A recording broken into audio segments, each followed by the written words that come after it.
आज हम सी लेगन्स के बारे में पढ़ेंगे, जो डेवलपमेंटल बायोलॉजी का एक इम्पोर्टेंट टॉपिक है। अब देखो, सी लेगन्स का इंट्रोडक्शन में क्या होता है, यह एक मल्टी सेलुलर नेमेटोड होता है।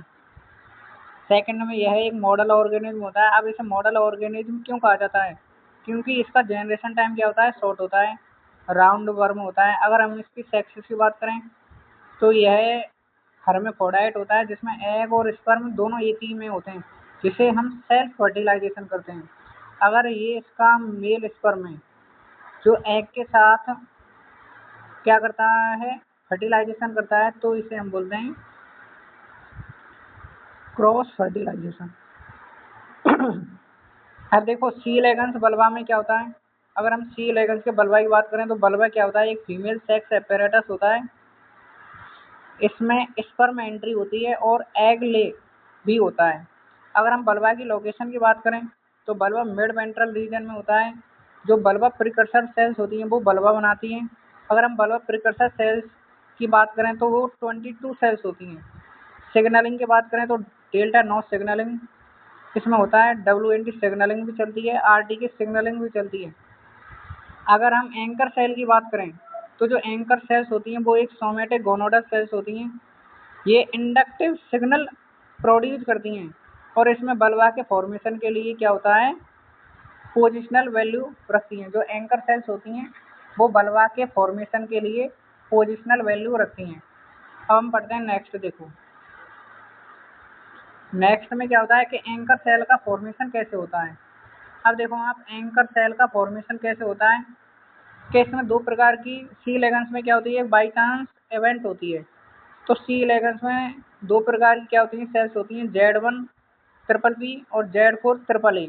अब देखो आप, अब जो ये Z1 ट्रिपल पी और Z4 ट्रिपल ए सेल्स होती हैं वो एडजेसेंट सेल्स होती हैं तथा ये इक्विवेलेंस सेल्स होती हैं।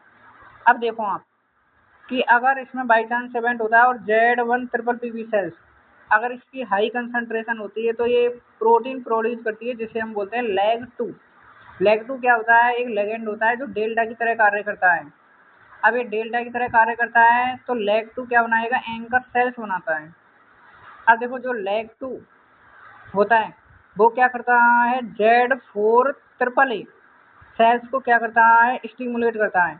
अब Z4 ट्रिपल ए सेल्स इसकी हाई कंसंट्रेशन क्या करती है, लिन12 प्रोड्यूस करती है। जो लिन12 होता है वो एक रिसेप्टर की तरह व्यवहार करता है और यह रिसेप्टर किसकी तरह होता है, नॉच की तरह कार्य करता है। अब जो लिन12 होता है ना, वो यूटेराइन प्रीकर्सर सेल बनाता है।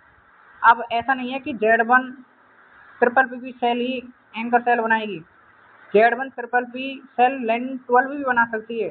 जो मतलब पहले जिसमें बाई चांस इवेंट की घटना होती है तो ये इस प्रकार, तो Z1 या Z4 सेल्स होती हैं वो लैग 2 भी बना सकती है और लिन12 भी बना सकती है। अब देखो आप, नेक्स्ट देखो आप, क्या अगर हम इसके म्यूटेशन की बात करें तो इसमें म्यूटेशन क्या होता है कि जो एंकर सेल्स के म्यूटेशन में क्या होता है, Z1 या Z4 लैग 2 बना सकती हैं। अगर लैग 2 बन गया तो ये पक्का है कि एंकर सेल्स का ही फॉर्मेशन होगा। Z1 या Z4 सेल्स लिन12 बनाती हैं, जो यूटेराइन प्रिकर्सर सेल क्या करती हैं, फॉर्म करती हैं।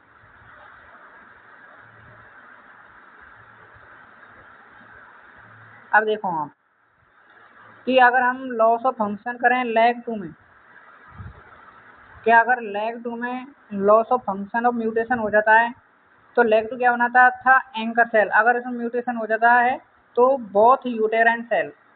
अगर हम लॉस ऑफ फंक्शन म्यूटेशन कर देते हैं लिन12 में, लिन12 का फंक्शन क्या होता है, यूटेराइन प्रिकर्सर सेल बनाना। अगर ये नहीं होगा तो दोनों सेल एंकर सेल फॉर्म होती हैं।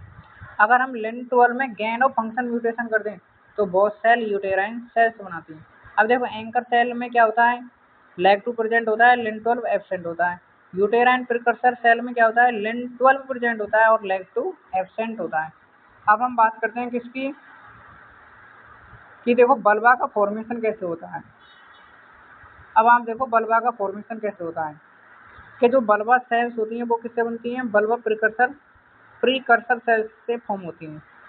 अब देखो 11 सेल्स होती हैं 11 सेल्स का डिफॉल्ट स्टेज क्या होती है, डिफॉल्ट वेट, वो क्या होता है, हाइपोडर्मिस या स्किन बनाता है।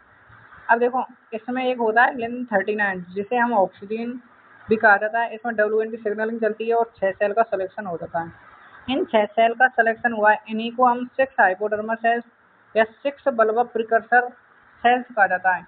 ये इक्विवेलेंस सेल होती हैं जो बल्बा डेवलपमेंट में सहायक होती हैं या पार्टिसिपेट करती हैं।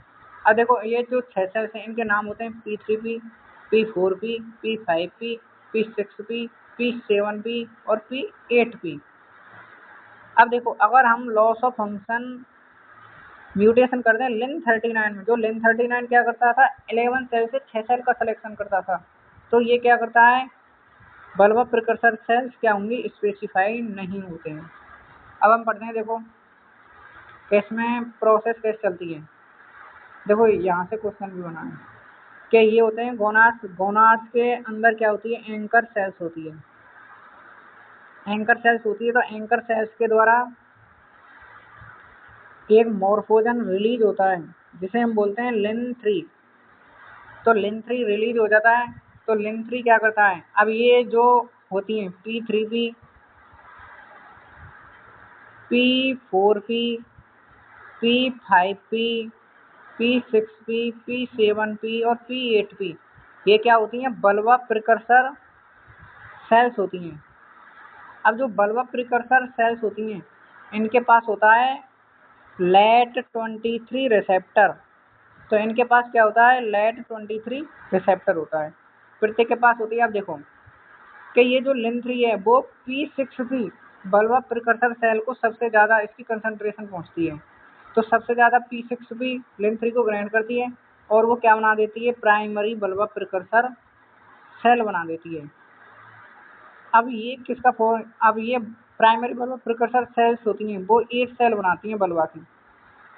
अब देखो P5P और P7P इनको लिन 3 की कंसंट्रेशन कम पहुंचती है और ये क्या बनाती हैं, सेकेंडरी बल्बा प्रिकर्सर सेल बनाती हैं। अब सेकेंडरी बल्बा प्रिकर्सर सेल्स कितनी सेल बनाती हैं, 7 सेल, और ये भी 7 सेल बनाती हैं। तो इस प्रकार बल्बा फॉर्मेशन के लिए 22 सेल्स रेस्पॉन्सिबल होती हैं। अब जो बची हुई सेल्स हैं P3P, P4P और P8P, इनके पास तो लिन 3 की कंसंट्रेशन पहुंचती ही नहीं है। अब इनके पास लिन 3 की कंसंट्रेशन नहीं पहुंचेगी तो वे किसका फॉर्मेशन करेंगी, हाइपोडर्मिस या स्किन का फॉर्मेशन करती हैं। एक बार और देख लो आप, गोनाड्स, गोनाड्स के अंदर एंकर सेल्स होती हैं, ये लिन 3 रिलीज करती हैं। ये होती हैं हमारी बल्बा प्रिकर्सर सेल्स होती हैं जिनके पास LAT23 क्या होता है, रिसेप्टर होता है। LAT23 रिसेप्टर होता है, तो जो लिन 3 होता है वो P6P के पास इसकी कंसंट्रेशन हाई पहुंचती है, तो ये प्राइमरी बल्बा प्रिकर्सर सेल बनाता है जो 8 सेल बनाती हैं बल्बा की। और जो P5P और P7P इनको लिन 3 की कंसंट्रेशन कम पहुंचती है, तो ये बनाती हैं सेकेंडरी बल्बा प्रिकर्सर सेल बनाती हैं जो 7 सेल और 7 सेल का फॉर्मेशन करती हैं। तो इस प्रकार कुल मिलाकर हमारे पास 22 सेल्स बन जाती हैं जो बल्बा का फॉर्मेशन करती हैं। और जिनके पास लिन 3 की कंसंट्रेशन नहीं पहुंचती है वो टर्शियरी बल्बा प्रिकर्सर सेल बनाती है जो हाइपोडर्मिस या स्किन का फॉर्मेशन करती हैं।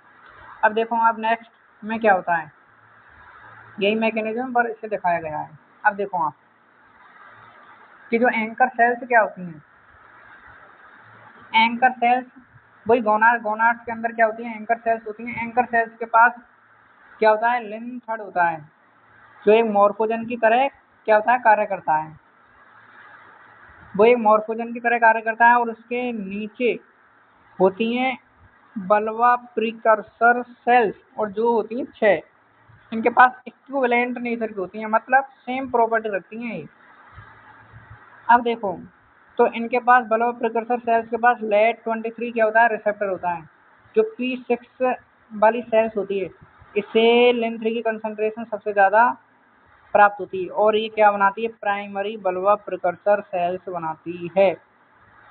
इसी प्रकार P5P और P7P होती हैं, ये सेकेंडरी बल्बा प्रिकर्सर सेल्स बनाती है। अब देखो अब इसे नीचे दिखाया गया है, इसी डायग्राम को नीचे दिखाया गया है।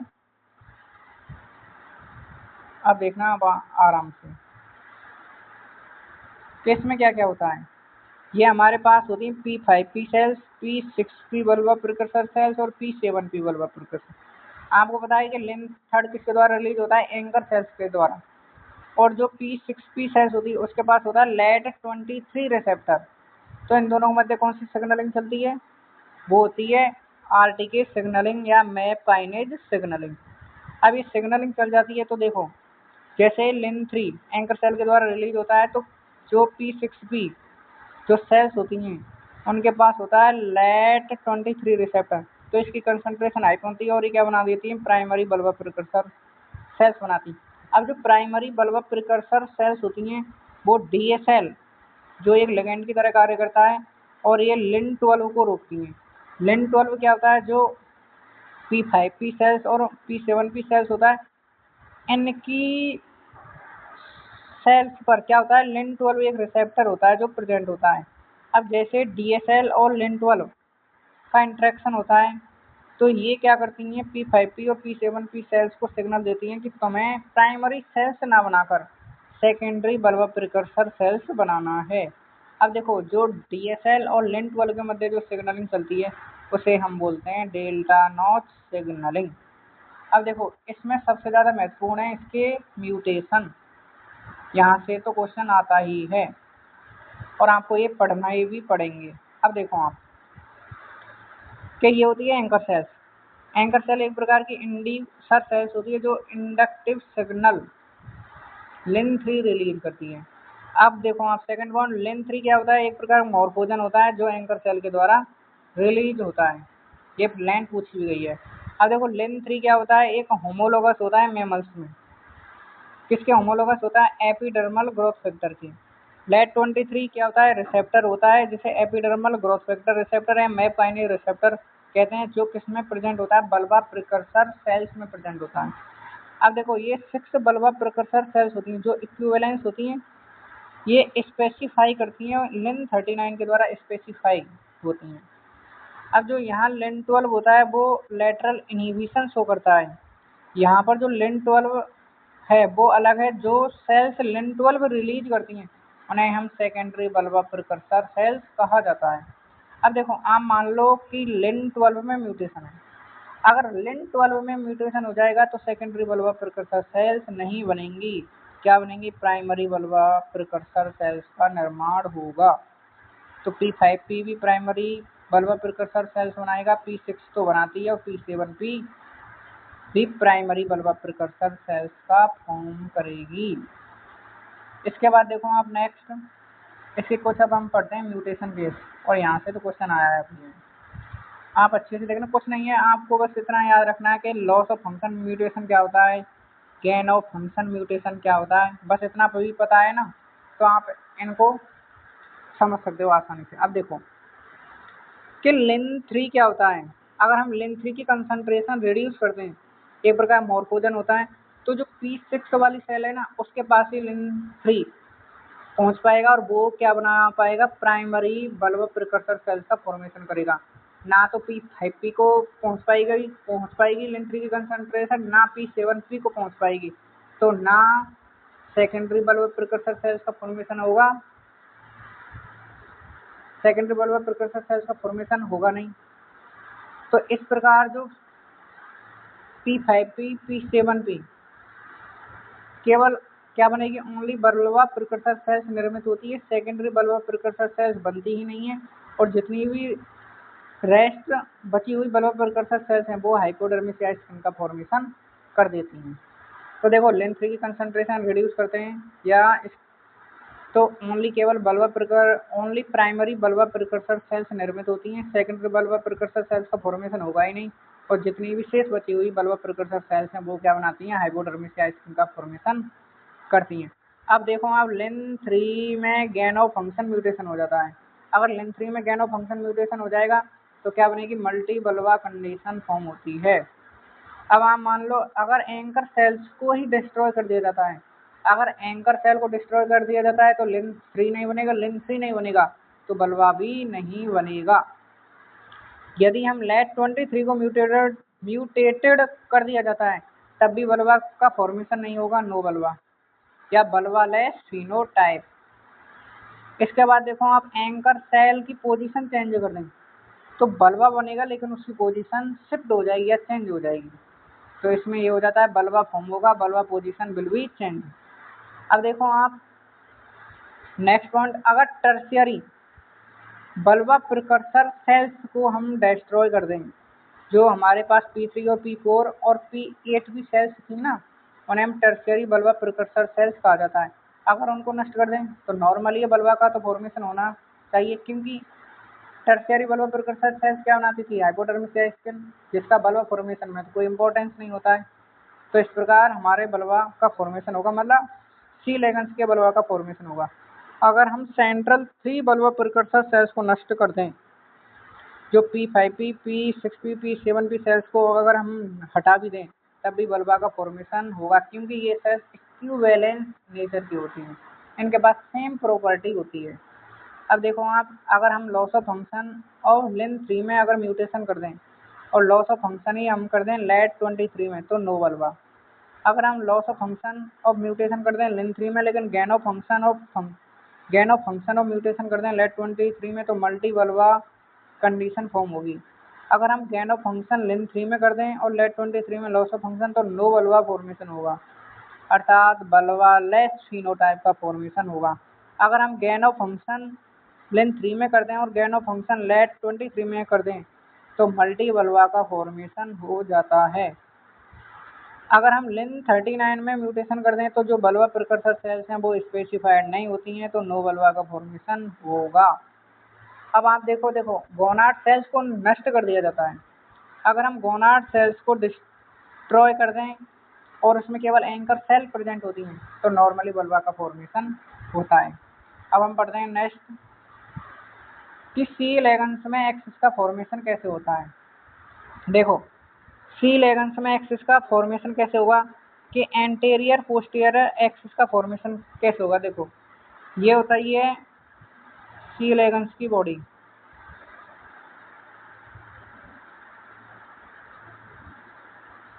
अब ये सी लेगन्स की बॉडी हो गई, ये इसका हो जाता है एंटेरियर पोर्शन और ये इसका हो जाता है पोस्टीरियर पोर्शन। अगर एंटेरियर पोर्शन में पार 3, 6 एवं PKC3 प्रोटीन प्रेजेंट हैं तो वो क्या बनाएगी, एंटेरियर एक्सिस का फॉर्मेशन करेगी। अगर P ग्रेन्यूल्स और पार 1 एवं पार प्रोटीन अगर प्रेजेंट हैं तो वहां पर कौन सा एक्सिस बनेगा, पोस्टेरियर एक्सिस का फॉर्मेशन होगा। अब हम बात करते हैं डोर्सल एंड वेंट्रल एक्सिस की सी लेगन्स में। तो जो AVP सेल्स होती हैं वो डोर्सल एक्सिस बनाती हैं और EMS सेल्स होती हैं वो वेंट्रल सेल का फॉर्मेशन करती हैं। अब देखो ये वही 4 सेल स्टेज हो जाती है सी लेगन्स की। अब इसके अंदर क्या होती है, ये भी एंटेरियर एंड पोस्टेरियर, ये P2 और EMS। तो EMS सेल तो क्या बनाती है, वेंट्रल एक्सिस का फॉर्मेशन करती है और ये डोर्सल एक्सिस का फॉर्मेशन करती है। अब देखो अब हम पढ़ते हैं नेक्स्ट के क्लीवेज पैटर्न इन सी लेगन्स। के सी लेगन्स में हम क्लीवेज पैटर्न कैसे देखते हैं। देखो इसको मैं लिख देता हूँ आपको, क्लीवेज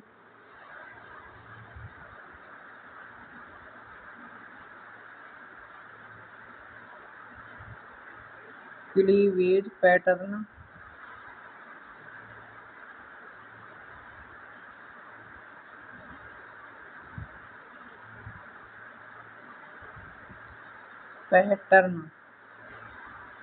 इन सी लेगन्स।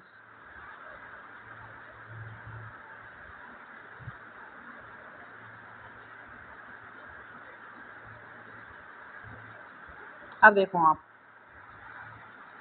अब हम इसमें क्लीवेज की बात करते हैं। तो इसमें क्लीवेज होता है वो होता है रोटेशनल होलोब्लास्टिक क्लीवेज। ये पूछा भी गया है 1 नंबर में। हाँ एक बात और, जो रोटेशनल होलोब्लास्टिक क्लीवेज होता है वो मैमल्स में भी पाया जाता है। अब देखो आप, ये जायगोट होता है, जायगोट में अगर हम फर्स्ट क्लीवेज कराएंगे तो 2 सेल बनती हैं, AB cell and P1 cell. जो AB सेल होती हैं अगर इसमें सेकेंड क्लीवेज होता है तो वे बनाती हैं AB anterior and AB posterior cells. अगर इसमें अब नेक्स्ट क्लीवेज होता है तो क्या बनता है, ए बी एंटेरियर लेफ्ट और ए बी एंटेरियर राइट। अब देखो ये क्या बनाती है, फेरेंक्स हाइपोडर्मिस एंड न्यूरॉन बनाती है, और ये भी क्या बनाती है, फेरेंक्स हाइपोडर्मिस एंड न्यूरॉन बनाती है। अब देखो आप, अगर ए बी पी सेल्स है, अगर इसमें ये आगे डिवाइड होती हैं दो सेल में, तो ए बी पोस्टेरियर लेफ्ट और ए बी पोस्टेरियर राइट, ये हाइपोडर्मिस एंड न्यूरॉन का फॉर्मेशन करती हैं। अब देखो ये कुल मिलाकर कितने प्रकार की सेल हो जाती हैं, 389 सेल। इसके बाद देखो आप, इसमें जो P1 सेल्स होती हैं, अगर इसमें सेकेंडरी डिवीजन होता है तो ये बनाती हैं EMS सेल्स और एक P2 सेल्स। EMS सेल्स भी आगे डिवाइड होती है, वो किस में डिवाइड हो जाती है, मीजोडर्म एंड एंडोडर्म में। मीजोडर्म क्या बनाती है, मसल्स, फेरिंग्स एंड गोनाड्स, ये 80 सेल्स होती हैं। और अगर एंडोडर्म बनेगी तो वो उससे बनेगी इंटेस्टाइन, जो 20 सेल्स होती हैं। इसके बाद जो P2 सेल्स होती हैं वो दो सेल्स बनाती हैं, C cell and P3 cells. C cells muscle, hypodermis and neuron बनाती हैं। और देखो अब P3 सेल में डिवाइड होती हैं तो D में और P4 में। तो D सेल्स क्या बनाती है, मसल सेल्स बनाती है जो 20 होती हैं, और एक P4 sales Z2 and Z3 में डिवाइड हो जाती हैं। उसके बाद देखो आप नेक्स्ट, ये तो हो जाता है सी लेगन्स का क्लीवेज। अब देखो अगर हम सी लेगन्स में स्पेसिफिकेशन पढ़ते हैं तो क्या होता है, अगर हम सी लेगन्स में स्पेसिफिकेशन की बात करें तो सी लेगन्स में दोनों प्रकार का स्पेसिफिकेशन पाया जाता है, कंडीशनल एंड ऑटोनोमस स्पेसिफिकेशन। अब देखो, तो सी लेगन्स में स्पेसिफिकेशन दोनों प्रकार का होता है, कंडीशनल एवं ऑटोनोमस स्पेसिफिकेशन। अब हम नेक्स्ट पढ़ते हैं, देखो कैसे होता है कि कंडीशनल स्पेसिफिकेशन किसे कहते हैं और ऑटोनोमस। ये हो जाता है जायगोट। जायगोट में आपने देखा था फर्स्ट क्लीवेज हो जाता है तो दो सेल बनती हैं, ए बी सेल और ये होती है P1 सेल्स। अगर ए बी सेल, देखो ये ए बी सेल्स है, अगर ए बी सेल आइसोलेट है, मतलब अगर उसे P1 सेल नहीं मिली है तो वो केवल सेल का एक फ्रैक्शन बनाएगी, जिसे हम बोलते हैं कंडीशनल स्पेसिफिकेशन। अगर ए बी सेल्स है, अगर P1 के साथ, नहीं रुको एक मिनट और, कि ये जाइगोट है, जाइगोट के अंदर दो सेल्स बनती हैं, ए बी सेल और P1 सेल्स। कंडीशनल स्पेसिफिकेशन में क्या होता है कि अगर ए बी सेल्स आइसोलेटेड है तो वो सेल का एक फ्रैक्शन बनाती है, और अगर इसे P1 की इंटरेक्शन की आवश्यकता, अगर ए बी सेल के साथ P1 सेल्स प्रेजेंट है तो ए बी सेल्स होती है वो अपना ओरिजिनल फेट गेन कर लेती है। तो इसे हम बोलते हैं कंडीशनल स्पेसिफिकेशन।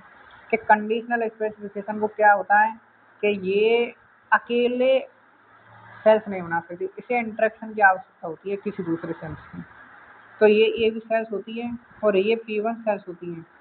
तो P1 सेल्स जैसे ए बी सेल्स को कुछ सिग्नल रिलीज करती है, तो ए बी सेल्स को क्या होती है, P1 के इंटरेक्शन की आवश्यकता होती है, तब ये ए बी सेल्स होती है वो अपना ओरिजिनल फेट गेन कर पाती है।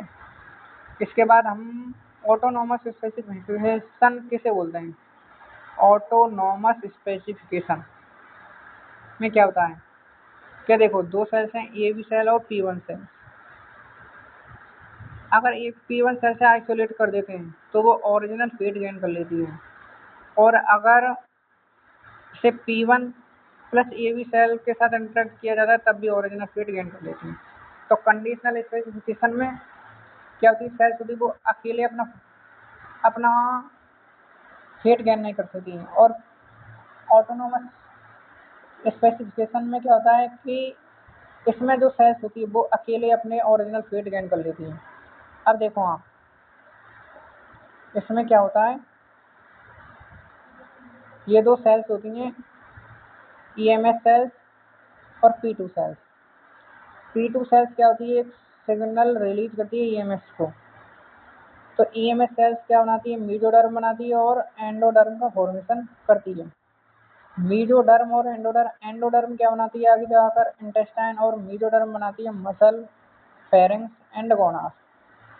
अब देखो ये भी एंटेरियर सेल्स, ये भी पोस्टेरियर सेल्स, P2 सेल और EMS सेल्स। P2 सेल्स इसके लिए भी सिग्नल रिलीज करती है और इसके लिए भी सिग्नल रिलीज करती है। तो इसके बाद देखो आप, कहते हैं जो ईएमएस सेल्स होती है इसका डिफॉल्ट फेट होता है मेसोडर्म बनाना। अगर ई सेल के फॉर्मेशन के लिए अगर उसे ई सेल का फॉर्मेशन करना है तो P2 सेल्स को ईएमएस के इंटरेक्शन की आवश्यकता होती है। कि सिग्नलिंग मॉलिक्यूल जो ईएमएस होता है, ईएमएस और P2, अगर ईएमएस को P2 की इंटरेक्शन की आवश्यकता होती है तभी ये मेसोडर्म और एंडोडर्म का फॉर्मेशन करेगा। तो मेसोडर्म क्या बनाती है? मसल, फेरिंग्स एंड गोनाड्स बनाती है और ई एंडोडर्म इंटेस्टाइन का फॉर्मेशन करती है। अगर ईएमएस को P2 नहीं मिलता है तो ईएमएस किसके अंदर कन्वर्ट हो जाती है? केवल ओनली मेसोडर्म का ही फॉर्मेशन करेगी, एंडोडर्म का फॉर्मेशन नहीं होगा। तो इस प्रकार देखो ईएमएस का डिफॉल्ट फेट होता है मेसोडर्म।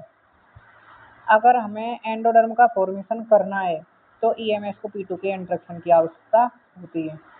अब देखो आप नेक्स्ट पॉइंट कि ये होता है एक्सपेरिमेंट।